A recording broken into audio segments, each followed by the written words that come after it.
आप में से कई सारे लोग पूछते रहते हैं कि एक मोबाइल फोन कैसे बनता है, तो मैंने सोचा एक फैक्ट्री में घुसा जाए और पता लगाया जाए कि एक मोबाइल फोन बनता कैसे है। कई सारे लोगों को पता है कि आईपी रेटिंग का कंसेप्ट है और वॉचेस में भी पता आईपी रेटिंग आती है, लेकिन अगर आप देखेंगे ना तो उसको चेक करा जाता है पूरा डुबा के कि वाटर प्रूफ टेस्टिंग टैंक के अंदर कि कितना वो गहरे पानी में गया है।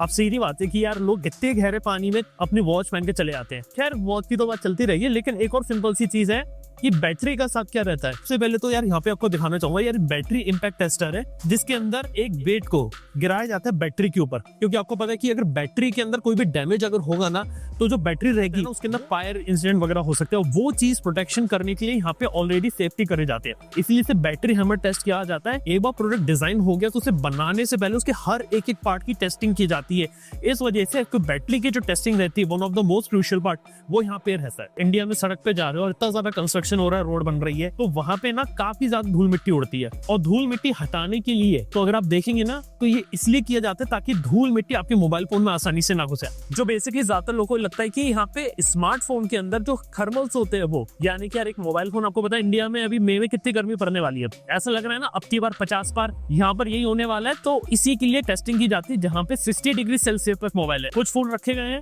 और इनकी टेस्टिंग की जाएगी जिसको देख के लगेगा कि यहाँ पे 60 डिग्री सेल्सियस या उससे ज्यादा टेम्परेचर। अगर आप लेह लद्दाख में भी हो ना तो उसका टेम्परेचर -20 डिग्री सेल्सियस तक कम किया जा सकता है और ह्यूमिडिटी भी करी जाती है। जून जुलाई में मानसून आ जाएगा और फोन के अंदर ह्यूमिड नेचर ना आ जाए, मतलब आईपी रेटिंग चलो नहीं है फोन के अंदर, लेकिन फिर भी ह्यूमिडिटी से फोन खराब ना हो, इस वजह से पहली टेस्टिंग कर ली जाती है हर एक प्रोडक्ट की बनने से पहले। मोबाइल फोन की बैटरी की चार्जिंग और डिस्चार्जिंग, देखो मार्केट में ना बहुत सारी बैटरी आ रही है और हर एक बैटरी के साथ पहले उसकी ट्रैकिंग करना पड़ेगा कि कितने चार्ज साइकिल रह सकती है। ये जो भी बैटरीज आप देख रहे हैं ना हर एक की कैपेसिटी लगभग 5000 है। टू बी ऑनेस्ट बोलो 4900 mAh लिखा है, लगभग 5000 कह लो, और इसको चार्ज डिस्चार्ज किया जाता है और एक चार्ज डिस्चार्ज साइकिल में आपको लगते हैं तकरीबन 13 आवर्स। और बैटरी को चार्ज करने के लिए जरूरी होती है आपकी चार्जर्स, और चार्जर के लिए भी टेस्टिंग की जाती है। ग्लास की टेस्टिंग पता है ना, कॉर्निंग गोरिल्ला ग्लास की क्या रिक्वायरमेंट रहती है कि उसके पास स्क्रैच नहीं आना चाहिए, या 5 स्केल की पेंसिल रखी गई है इसको ऊपर नीचे स्क्रैच करने के लिए, यानी कि लेवल 5 पर स्क्रैच नहीं आएगा लेकिन इसके आगे डीपर ग्रुप्स आ सकते हैं। और हाँ, जब भी हम बात करते हैं ना तो ये जो मशीन रखी गई है बॉल इंपैक्ट टेस्टर है, ये तकरीबन 286 ग्राम का है। इसको यहाँ पे ऊपर से डाल के ऐसे, और ये फोन है डिस्प्ले अभी भी चल रहा है, यानी कि 300 ग्राम के वजन से सीधी बात है कि कुछ भी गिरने से इंपैक्ट होने से टूटेगा नहीं। मतलब ऑब्वियसली यार एक हद के बाद सारी चीजें टूटती है, लेकिन नॉर्मल कंडीशंस जो रहती है ना वहां पे फोन आपका प्रोटेक्टेड रहे वो है, क्योंकि अगर आप एक्सट्रीम जाओगे तो आप कुछ भी तोड़ सकते हो, लेकिन हाँ नॉर्मल यूज केस में अगर आप एक्सट्रीम भी नहीं जा रहे तब भी आपका जो फोन रहता है काफी ड्यूरेबल रहता है। तो ये चीज है जहाँ पे। इसके बाद अगर हम देखें तो यहाँ पे बहुत ही सही चीज है, आपका मोबाइल फोन में जो चीज सबसे ज्यादा अक्सर यूज होती है वो होती है इसकी चार्जर केबल। हालांकि सरप्राइजिंग चीज बता रहा हूँ, मार्केट से एक चीज बिल्कुल गायब हो गई मोबाइल फोन में, लेकिन यहाँ पे उसकी भी टेस्टिंग चल रही है और वो है 3.5mm ऑडियो जैक। जहां पर देखा जाता है आपको 3.5mm ऑडियो जैक बार बार अंदर और बाहर जा रहा है, और सेम तौर पे आपके USB Type-C पोर्ट से भी उसकी टेस्टिंग चल रही है। बेसिकली कहने का मतलब सिंपल से बात ये कि यहाँ पे जो मोबाइल फोन रहता है ना वो आपका, उसकी आप ऑब्वियसली अगर आप उसे रोजाना अंदर बाहर करोगे तो चार्जर में दिक्कत आ सकती है। और लोग मेरे से बोलते हैं कि चार्जर में दिक्कत आ गई। कई बार चार्जर में ये दिक्कत आती है ना कि ऊपर नीचे करने से चल रहा है या आगे पीछे करने से चल रहा है, उस चीज की टेस्टिंग पहले कर लो ताकि लोगों को दिक्कत ना आए। और यहाँ पर आप देख सकते हैं कि मोबाइल फोन को ऊपर से लेके नीचे तक गिराया जा रहा है, जो छोटे छोटे ड्रॉप होते हैं, these are just small drop जिनको यहाँ पे गिराया जा रहा है। और हाँ, मोबाइल फोन बैंड ना हो जाए पॉकेट के अंदर, तो यहाँ पर इस चीज को ध्यान में रखा जाता है कि आपको मोबाइल फोन जो रहता है वो पूरा तरीके से बैंड ना हो।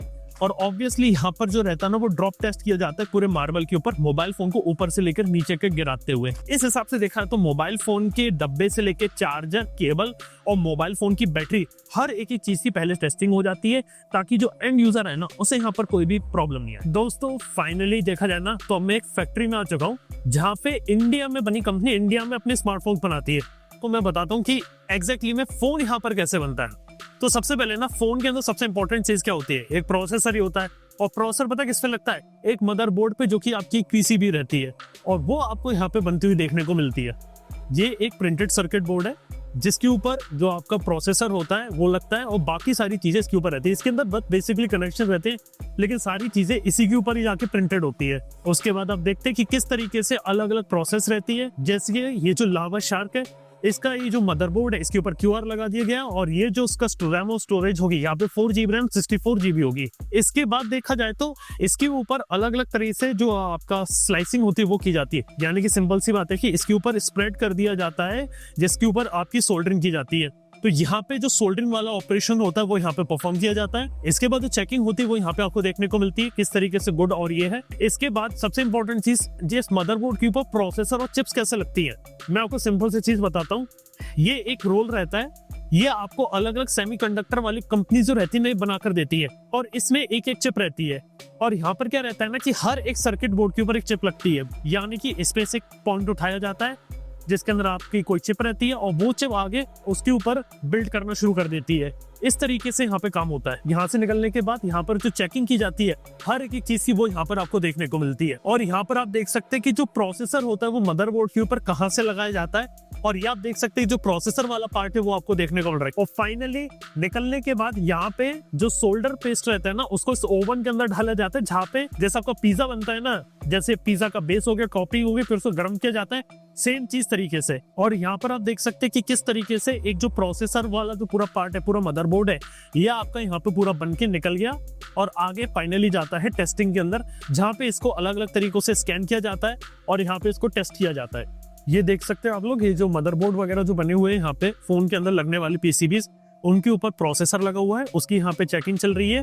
और यहाँ पे आप प्रोसेसर का नाम भी देख सकते हैं कि क्या है, और यहाँ पे मेमोरी मॉड्यूल भी लगा हुआ है, और जहाँ पे सिम लगती है वो भी लगा हुआ है। कई बार आप लोग सोचते हो कि एक मोबाइल फोन के अंदर एंड्रॉइड वर्जन कैसे आता है, तो अभी हमने देखा कि जो प्रिंटेड सर्किट बोर्ड होता है वो यहाँ बनता है, लेकिन उस सर्किट बोर्ड के अंदर यहाँ पे एंड्रॉइड पूरा इंस्टॉल किया जा रहा है। आप देख सकते हैं कि किस तरीके से एंड्रॉइड की जो अलग अलग चीजें रहती है वो डाउनलोड की जा रही हैं और किस तरीके से वो इंस्टॉल होते हैं और उसकी चेकिंग करती है, यानी कि इन मशीन्स के अंदर एंड्रॉइड का जो वर्जन होता है वो यहाँ पे लोड किया जा रहा है। तो अभी तक आप लोगों ने देखा कि मोबाइल फोन का PCB कैसे बनता है, लेकिन PCB के बाद देखा जाए तो कई सारी चीजें आती है, क्योंकि अक्सर हमने देखा कि लोग मैन्युफैक्चरिंग और असेंबलिंग को कंफ्यूज कर देते हैं। लेकिन असेंबलिंग देखा जाए तो अब होगी यहाँ पे फोन की, अभी तक जो हो रहा था वो हम प्रिंटेड सर्किट बोर्ड बना रहे थे। और इंडिया के अंदर एक बात बता देना चाहूंगा कि अलग अलग कंपोनेंट्स इंडिया में बनते हैं, सारे तो नहीं बनते, वो तो आपको पता है, कई सारी चिप्स बाहर से आती है, कई ग्लासेस बाहर से आते हैं, कई बैटरीज कई सारी बाहर से आती है, लेकिन मेजोरिटी चीज को इंडिया से सोर्स किया जाता है और फिर असेंबल किया जाता है। और असली में आपको दिखाऊं कि स्मार्टफोन की जो असेंबलिंग होती है वो वहां पे कैसे की जाती है। सबसे पहले यहाँ पर क्या किया जाता है कि जो डिस्प्ले पैनल्स होते हैं ना वो अलग से शिफ्ट किए जाते हैं, जहाँ पे मैन्युफैक्चर के यहाँ से आते हैं, आउटसोर्स किया जाता है, और हर एक एक डिस्प्ले पैनल को यहाँ पे असेंबली लाइन के ऊपर फिट कर दिया जाता है। उसके बाद हर एक चीज की चेकिंग होती है और उस पे एक एक करके जो छोटे छोटे कंपोनेंट्स होते हैं वो लगाना शुरू कर देते हैं। कोई आपका सेंसर होता है, कोई स्पीकर होता है, इवन यहाँ पे आप माइक्रोफोन भी देख सकते हैं। इसके बाद यहाँ पर आप देख सकते हैं कि किस तेजी से यहाँ पे थर्मल पेस्ट को लगाया जा रहा है। थर्मल पेस्ट आप समझते हैं ना कि यहाँ पे मोबाइल फोन का प्रोसेसर अगर गर्म हो रहा है तो आपका हाथ तो गर्म नहीं होना चाहिए, और वो हीटिंग को कम करने के लिए थर्मल पेस्ट को यहाँ पे डाला जा रहा है। और अगर आप ये सील्ड कमरा देख रहे हैं तो पता क्यों बनाया गया है? ये सब इसलिए बनाया गया क्योंकि यहाँ पे कैमरा वाले जो मॉड्यूल्स होते हैं ना वो लगाए जाते हैं, ताकि कैमरा के अंदर जो डस्ट होती है ना वो पार्टिकल्स आपको यहाँ देखने को नहीं मिले। यहाँ पर क्या किया जाता है, बैटरी को इंस्टॉल किया जाता है। जो नॉन रिमूवेबल बैटरी होती है ना वो फोन के अंदर यहाँ पे ऑलरेडी प्लेस कर दी जाती है और असेंबल कर दी जाती है। इधर हर एक स्कैनिंग के बाद एक एक चीज को फिट कर दिया जाता है, जहाँ पे अलग अलग कंपोनेंट्स है, चाहे बैटरी हो गया, चाहे फोन का फ्रेम हो गया, सारी चीजें यहाँ पे एक साथ असेंबल की जाती है। और यहाँ पे पूरे फोन को एक बार अच्छे तरीके से चेक किया जाता है और उसको आगे की तरफ भेज दिया जाता है। और जब आपका फोन एक एक करके सब तैयार हो जाता है ना, तो फाइनली उसकी यहाँ पे टेस्टिंग की जाती है और उसको यहाँ पे चला कर देखा जाता है। जितने भी फोन आप तक पहुंचते हैं ना, हर एक ही फोन को यहाँ पे चला के देखा जाता है। ये आप देख सकते हैं कि सारे फोन चालू स्टेट में, हमने वहां से शुरू किया था और एंड तक आते आते यहाँ पे सारे फोन बिल्कुल वर्किंग कंडीशन में आ जाते हैं। बेसिकली यहाँ पे वही काम किया गया, पूरी असेंबली लाइन क्रिएट की गई है जहाँ पे हर एक कंपोनेंट को हर एक जगह डाला जाता है, और ये होती है ट्रू मामले में असेंबलिंग। हालांकि हम असेंबलिंग पॉइंट पे तो, लेकिन यहाँ पे जो प्रिंटेड सर्किट बोर्ड होता है और उसके ऊपर प्रोसेसर लगा रहता है उसकी मैन्युफैक्चरिंग की जाती है यहाँ पे। और ये जो पूरा प्लांट है ना, तकरीबन 42 मिलियन जो यूनिट्स होती है ना वो एक साल में मोबाइल फोन के बना सकते हैं, जो काफी इंप्रेसिव है। बाय द वे ये कुछ सारी चीजें यहाँ पे की जाती है, और हर एक बार जो फोन बन जाता है ना, इंडिविजुअल चेकिंग होती है, कनेक्टर्स को लगाया जाता है, हर एक चीज को टेस्ट किया जाता है और इसके बाद इसकी पैकिंग वगैरह की जाती है। ये आप देख सकते हैं, ये आपका कैमरे की भी चेकिंग की जा रही है यहाँ पर, कि कैमरा ढंग से काम करता है कि नहीं करता, और हर एक कंपोनेंट की चेकिंग करना बहुत ज्यादा जरूरी है, क्योंकि सारी चीजें तो आपने चिपका दी, लेकिन अगर किसी भी एक चीज में प्रॉब्लम हुई ना, वो फोन के अंदर ढेर सारी प्रॉब्लम यहाँ पे क्रिएट कर सकता है। यहाँ पर देख सकते हैं कि मोबाइल फोन की पैकिंग कैसे की जा रही है, कि मोबाइल फोन तो आते जा रहे हैं, लेकिन यहाँ पे खाली डब्बे पड़े हुए हैं और हर एक को निकाल के किया जा रहा है। ये आप देख सकते हैं किस तरीके से नए नए गरम गरम फोन तैयार है। और दोस्तों जो फाइनली देखा जाए ना, तो यहाँ पे सारे डब्बों को यहाँ पे पैक कर दिया जाता है, और इसके बाद जाते सीधे दुकानों में, कई बार फ्लिपकार्ट और अमेजन के वेयर हाउसेस में, और उसके बाद सीधे आप लोगों तक यहाँ पर पहुंच जाते हैं। तो एक बात बताइए, जब इतने सारे ब्रांड मार्केट से खत्म हो गए, तो लावा ने ऐसा क्या किया कि 16 ईयर सर्वाइव कर गया? एक्चुअली हम स्टार्टिंग से ही कस्टमर सेंट्रिक हैं। हमारा फोकस है कि हम कैसे अपने प्रोडक्ट से कस्टमर को अच्छा एक्सपीरियंस दें और जो उसकी रिक्वायरमेंट्स हैं उनको उसको सेटिस्फाई कर सकें। तो ये एक मेजर फोकस एरिया है, और यही एक रीज़न है कि we have survived and I am sure कि वी विल ग्रो। एक्चुअली हमारा मैन्युफैक्चरिंग स्टार्ट करने का फर्स्ट गोल ही ये था। मतलब जब हम लोगों ने मैन्युफैक्चरिंग स्टार्ट की, उसके बाद मेक इन इंडिया प्रोग्राम अच्छा उसके बाद हुआ। हमारा पहला ऑब्जेक्टिव ये था कि जो प्रोडक्ट्स हम उस टाइम सेल करते थे मार्केट में, हमारे जो फेलियर रेट्स थे और जो एक्सपीरियंस था, हमसे we are not satisfied with that.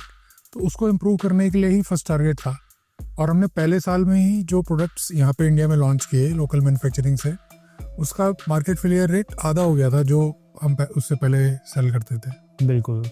और कई सारे लोग बोलते हैं कि लावा सिर्फ असेंबलिंग करता है, तो मैन्युफैक्चरिंग असेंबलिंग का फर्क थोड़ा सा लोग को बता सकते हैं? मतलब एक्चुअली क्या होता है कि assembly is a part of manufacturing. Manufacturing is overall thing. Manufacturing is कि आप जो कंपोनेंट्स हैं वो उसमें भी वैल्यू ऐड कर रहे हैं, उसको भी बना रहे हैं, आप चाहे खुद बनाएं या अपने वेंडर से बनवाएं। तो हमारा करीब 35% लोकलाइजेशन है हमारा ओकेम में। तो जो हमने अपने मतलब सारे कंपोनेंट्स हम खुद तो नहीं बना सकते, बट हमारे पार्टनर्स हैं जो कि हमारे प्रोसेस पे जो हमारा स्टैंडर्ड्स है, जो हमारा क्वालिटी सिस्टम है, उसको फॉलो करते हैं, और वो पार्ट्स हमें प्रोवाइड करते हैं। हम उन पार्ट्स को यूज़ करके अपने प्रोडक्ट्स बनाते हैं। और एक कंज्यूमर का एक बहुत सवाल है बहुत सालों से, कि आपके मोबाइल फ़ोन में कॉलकॉम स्नैपड्रैगन नहीं आता, क्या कभी कॉलकॉम स्नैपड्रैगन आएगा लावा के पास? बिल्कुल आएगा। बिल्कुल आएगा। कितनी जल्दी एक्सपेक्ट कर सकते हैं, कुछ बताइए? टाइम एग्जैक्टली मतलब करीब 2-3 महीने में आएगा। मतलब कुछ तो आने वाला है। हाँ श्योर। नहीं, ये अच्छा लगा सुन के काफ़ी, कि कई सारे लोग की डिमांड थी स्नैपड्रैगन पर भी कुछ है, तो उम्मीद करते हैं आए। बिल्कुल। और अगला अग्नि कब एक्सपेक्ट कर सकते हैं? अगला अग्नि भी जैसा मैं आपको शेयर कर रहा था, इसी साल में आएगा, और पहले वाले से पिछले से पहले जल्दी आया। मतलब अग्नि 2 अग्नि 3 में टाइम था, अग्नि 3 से अग्नि 4 में कम होगा। बिल्कुल। और फाइनली सवाल, क्या जोलो कभी वापस आ सकता है? हम लोग अभी इसको डिस्कस कर रहे हैं। हम लोग अब इंटरनल अभी मतलब कोई कंक्रीट ऐसा प्लान नहीं है। कोई प्लान नहीं है डिस्कसिंग, लेकिन कुछ चांसेस है आने के। हाँ मतलब अगर हमें लगेगा, हम जो कस्टमर स्टडीज़ कराएंगे, अगर हमें उसमें लगेगा, अगर कस्टमर्स अगर बोले तो आप वापस लेकर आ सकते। जोलो जैसे ब्रांड को कुछ अच्छे प्रोडक्ट्स निकाल सकते जो मार्केट में थोड़ा डिस्टर्ब करे एक बार। बिल्कुल बिल्कुल बिल्कुल कर सकते हैं। अगर लोगों को पसंद होगा और हमारी स्टडी वो बताएगी तो डेफिनेटली। बिल्कुल। तो बस लोगों की डिमांड के ऊपर है। तो थैंक यू संजीव सर, मिलकर अच्छा लगा। तो दोस्तों फाइनली जो फ़ोन हमने देखा था सील्ड पैक वगैरह होके आ चुका है, तो चलो उसका एक बार अनबॉक्सिंग वगैरह कर लेते हैं और देखते हैं कि क्या है। हालांकि आप, मेरे को पता है कि आपने पीछे से फ़ोन को नहीं देखा है, लेकिन बॉक्स में आप बता सकते हो कि डिज़ाइन इंस्पिरेशन कहाँ से ली गई है। बाय द वे ये एक नए टाइप का प्रोडक्ट है जो लावा लेकर आ रहा है, जिसका नाम है लावा शार्क। और लावा शार्क बेसिकली डिजाइन किया गया है बजट फ्रेंडली बायर्स के लिए, यानी कि entry level market. And finally we have the phone. And one of the good thing जो लावा देता है ना, वो देता है होम सर्विस, जो मेरे को अच्छा लगता है, जो बाकी सारे ब्रांड्स अभी भी लैक करते हैं। बॉक्स में ऑब्वियसली आप टाइप सी केबल मिल रही है, और बजट में आपको टाइप सी केबल। तो यार ये सारी बेसिक चीजें, और ओवरऑल जो फोन है ना, ये एंट्री लेवल बायर के लिए बनाया गया, जिसको थोड़ा सा एक फोन चाहिए। हालांकि this is not a 5G phone, this is a 4G enabled mobile phone है जो आपको यहाँ पे देखने को मिल रहा है। और इसकी अगर मैं क्विक स्पेक्स के बारे में बात करें, 50 MP का AI कैमरा देखने को मिलता है, and there are 2 small sensors which you know कि probably not gonna do anything, but yes they are actually here for the looks. And एक LED फ्लैशलाइट देखने को मिलती है। इसके साथ ही जो फोन है Android 14 के साथ है out of the box. And one of the thing is कि ये आपको क्लीन UI के साथ देखने को मिलता है, यानी कि इसके अंदर कोई एड्स और ब्लोटवेयर नहीं है। आई बिलीव ये एक अच्छा काम है, क्योंकि इस सेगमेंट में ज्यादातर जो फोन्स आते हैं ना, उसके अंदर आपको बहुत ज्यादा लैग्स एंड ब्लोटवेयर्स देखने को मिलते हैं। और हाँ, इसके अंदर आपको 4 GB की रैम एंड 64 GB का ऑन बोर्ड स्टोरेज देखने को मिल रहा है। हालांकि अगर ये लोग एंड्रॉइड 15 देते अगर out of box, it would have been much better. लेकिन एक अच्छी चीज इन्होंने यहाँ पर करी है कि UI क्लीन रखा है, तो आई थिंक इंटरेस्टिंग फोन है। हाँ, 5000 mAh की बैटरी है जो आपको यहाँ देखने को मिलती है। तो आई थिंक 7000 रुपये में अगर आपको एक बड़ी बैटरी वाला अगर फोन मिल रहा है, 4G इनेबल्ड फोन चाहिए, सेकेंडरी फोन चाहिए, या फिर जो लोगों को बिल्कुल एंट्री लेवल का प्राइस सेगमेंट चाहिए, तो लावा शार्क उनके लिए यहाँ पे बाय बन सकता है। एक चीज जो फोन के साथ सही है कि साइड माउंटेड फिंगरप्रिंट स्कैनर यहाँ पर आपको देखने को मिल रहा है, और ये 6.67 इंच का एक बड़ा डिस्प्ले आपको देखने को मिल रहा है। So these are the things, I think it's a basic phone जो एंट्री लेवल फोन जिन लोगों को चाहिए 7000 रुपये के सेगमेंट का है। और इंटरेस्टिंग है कि लावा की तरफ से कुछ नई सीरीज वगैरह निकल रही है। होपफुली लावा की तरफ से नए प्रोडक्ट्स देखने को मिले, जैसा हमें हिंट मिला है कि कुछ स्नैपड्रैगन वगैरह किसकी तरफ से भी आ सकता है, वो देखने को मिले। और एक बात पूछना चाहूँगा आप लोगों से कि आप लोग चाहते हो कि जो जोलो है वो इंडिया में वापस आए, कमबैक वगैरह करे, तो अपना जो ओपिनियन नीचे कमेंट बता सकते हो। So that's about it, here's the Lava Shark. Thank you for watching. मैं आप चलता हूँ अपने नेक्स्ट वीडियो के अंदर। Good bye.